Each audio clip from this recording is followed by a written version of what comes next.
Cup sealing machine. Aba, mura lang pala to. Kahit wala kang milk tea or coffee shop, kahit sa harap lang ng bahay ang tindahan mo. Pwede din naman pala. Aba, nakakasosyal yung dating ng drinks mo. Bukod doon, iwas tapon din kung ipapadeliver mo yung drinks mo. Ito nga yung tinatawag na cup sealing machine. Magkano? Around 2,000 lang yan. Gulat ka? Eto na nga, sasampulan ko na nga kayo. Gumawa na nga ako dito ng simpleng fruit drink. Ginamitan ko lang yan ng fruit jelly at fruit syrup. Sample nga tayo dito ng blueberry. Pag nga sa fruit drinks, marami ka pang pwedeng paggamitan tong machine. Fruit soda, milk tea, coffee, salad, gulaman, milkshake, at marami pa. Din nga ako ng strawberry flavor sa 16 ounce. Ito na nga mga parts ng machine. 3-pin socket, so kailangan mo ng adapter. Power button. Nag-on, automatic naka-green yan. Adjust ko yung heating temperature sa 150. Pag nag-color orange, ready to use na yan. Ipasok na nga natin to sa cup holder. Sakto naman yung size ng butas. Ang mga plastic cups. Ito nga naman ang tinatawag na cup sealing film.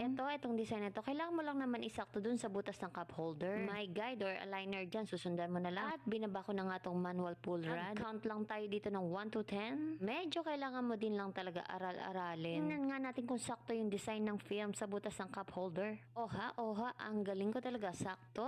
Kung maayos nga yung pagkakasil mo, hindi nga yan tatapon. Trinay nga din natin sa 16 ounce cup, ayan. Itong plastic cup na to, nabibili lang yan sa palengke or mga milk tea shop. Napaisip ka na, bongga diba? Tapos mura lang. Ito nga tinatawag na cup sealing film. Nabibili ka ng 500, 1,000, 3,000 na shots per roll. Kakabit mo lang yun sa dalawang splint. O sa comment section yung link ha. Saan mo mabibili tong cup sealing machine na to? Tina rin yung cup sealing